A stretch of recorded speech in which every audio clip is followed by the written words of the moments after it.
Book पढ़ना बहुत अच्छी बात है। अगर हम महीने में या हफ्ता में 2 टू 3 बुक पढ़ते हैं, वो हमें बहुत मदद करता है या हमारी ब्रेन डेवलपमेंट और हमें एक ब्रॉड पर्सपेक्टिव बनाने में बहुत हेल्पफुल होता है। बट क्या आप मानते हैं कि आप हमेशा अगर बुक पढ़ते रहें, तो आप पढ़ते तो रहते हैं, ज्ञान तो अर्जित करते हैं, बट आप उसको यूटिलाइज़ कर रहे हैं या नहीं कर रहे हैं? तो ये भी एक टाइप ऑफ ट्रैप होता है जहाँ पर आप नॉलेज गैदर तो कर रहे हैं बट उसको एक्सप्लोर कैसे करना है या उसको यूटिलाइज कैसे करना है, आप नहीं समझ पा रहे हैं। एक वैदिक के हिसाब से एक कहावत भी है जहाँ पर बोला जाता है कि अगर आप ज्ञान किसी को देते हैं, मतलब आप जो लर्न किए हैं नॉलेज, उसको आप अगर किसी और को देते हैं तो आपका नॉलेज और बढ़ता है। तो डेफिनेटली हम तो बुक पढ़ लेते हैं, बट क्या वो जो बुक का नॉलेज हम किसी के साथ शेयर करते हैं या उसको प्रैक्टिकल बेसिस पे यूटिलाइज करते हैं, या बस थ्योरी बस पढ़ लेते हैं और उसको बंद करके रख लेते हैं, या हम उसको अपने ब्रेन में बस स्टोर करते जा रहे हैं, बस उसको यूटिलाइज नहीं कर रहे हैं। तो इसमें भी क्या होता है कि आप बहुत ज्यादा ट्रैप सिचुएशन में फँस जाते हैं।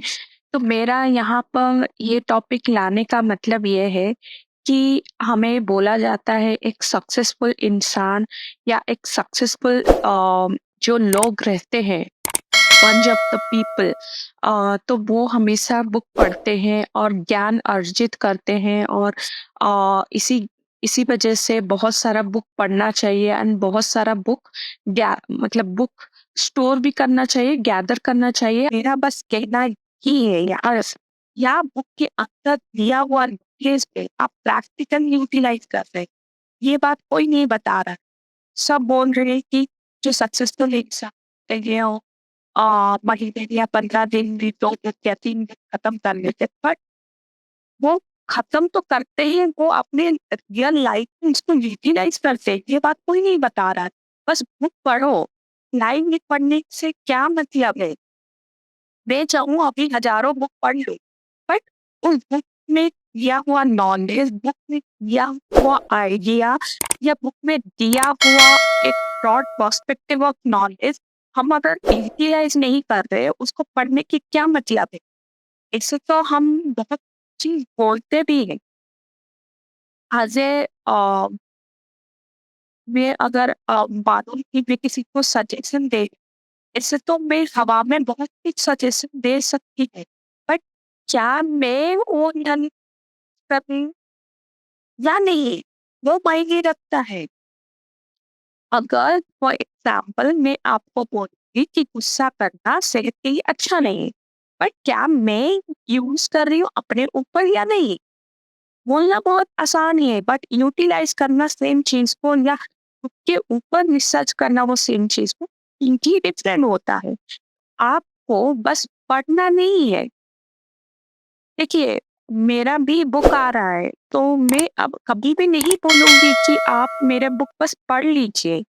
मैं बोलूँगी मेरे बुक में दिया हुआ एक-एक लाइन, एक-एक सेंटेंस आप अपने डे टू डे लाइफ में उसको यूटिलाइज़ कीजिए। ये नहीं कि मेरा बुक पढ़ लिए, पढ़ने से कुछ नहीं होगा। अगर ऐसा चीज़ होता, बस पढ़ने से सब कुछ होता, तो सॉरी टू से बट हम लोग एग्ज़ाम क्यों देते हैं? एग्ज़ाम इसीलिए देते हैं ना कि हम जो पढ़ाई किए हैं, वो रियली हम उसको अपने सबकॉन्शियस माइंड में फिट किया हुआ है, हम उसको यूटिलाइज़ कर रहे हैं या नहीं कर रहे हैं। और उसके बाद हमें थ्योरी भी देना रहता है and as well as practical भी देना रहता है। तो प्रैक्टिकल में क्या देखते हैं, प्रैक्टिकल में भी थ्योरी पूछा जाता है एज वेल एज प्रैक्टिकल जो काम है उसको भी तवज्जो दिया जाता है, दोनों को देख के तभी आपको मार्क मिलता है ना, जब प्रैक्टिकल एग्ज़ाम होता है या वाइवा होता है या आपका प्रैक्टिकल एग्ज़ाम के साथ मिलके वाइवा होता है, तो ये सब चीज़ क्यों होता है? इसीलिए होता है कि देखा जाने के लिए कि आपका जो पढ़ा हुआ चीज़ है, आप प्रैक्टिकली कितना यूज़ कर रहे हैं और सेम वे में आप थ्योरी उसके ऊपर कितना ज्ञान अर्जित किए हैं। तो मेरा बस यही कहना है, आप प्लीज़ बुक को बस पढ़ने के लिए या 15 दिन में पढ़ के ख़त्म करना है, ये नहीं करना चाहिए। आपको बुक पढ़ो, पढ़ के उसमें से आप क्या सीख रहे हो और क्या सीख सकते हो उस बुक से, वो ज़्यादातर आप यूज़ कीजिए, वो मेन चीज़ है। वरना आप एक ट्रैप में फँस रहे हो, जहाँ पे बस पढ़ रहे हो बट उसका आपके लाइफ में कोई इम्पैक्ट नहीं पड़ रहा है क्योंकि आपने पढ़ लिया, बुक खत्म हो गया और उसको आपने फेंक दिया। काइंड ऑफ वही हुआ ना, सॉरी टू से, बट आपने फेंका नहीं बट आपने बुक को कहीं रख दिया। अगर आपको बुक पसंद आया तो आप फिर से थोड़ा बहुत कभी पढ़ोगे, बट अगर आप बोल रहे हो 15-20 दिन में 1 या 2 बुक पढ़ना है, तो आपके लाइफ में वो बुक कभी सेकंड टाइम आएगा ही नहीं। तो आपने उस बुक से सीखा क्या? जाना क्या? वो बुक आपको कैसे इन्फ्लुएंस किया? ये सब मैटर करता है और मुझे नहीं लगता जो 15 डेज़ और 20 डेज़ या 1 मंथ में 2-3 बुक पढ़ते हैं, वो एनालिसिस करते होंगे या इस बुक से उनके क्या सीखना होता है ये करते होंगे? अगर करते हैं तो बहुत बढ़िया चीज़ है, बहुत सही चीज़ वो करते हैं। उस बुक का थ्योरी मतलब सारांश जिसको बोला जाता है, एम ऑफ द बुक क्या है? अगर वो अपने डे टू डे लाइफ में यूटिलाइज़ करते, इससे अच्छा चीज़, इससे बढ़िया चीज़ कुछ हो ही नहीं सकता है। तो शायद मैं ये बोलूँगी एक सक्सेसफुल आदमी जब मंथ में 2 या 3 बुक पढ़ता है, तो वहाँ से वो अपना सारांश लेता है बुक का and day to day life में यूटिलाइज़ करता है, तभी वो सक्सेसफुल इंसान बनता है। ना कि बस इतना दिन में इतना बुक पढ़ लिए तभी हम सक्सेसफुल बन जाएँगे या बन गए, ऐसा नहीं हो सकता है। So thank you so much.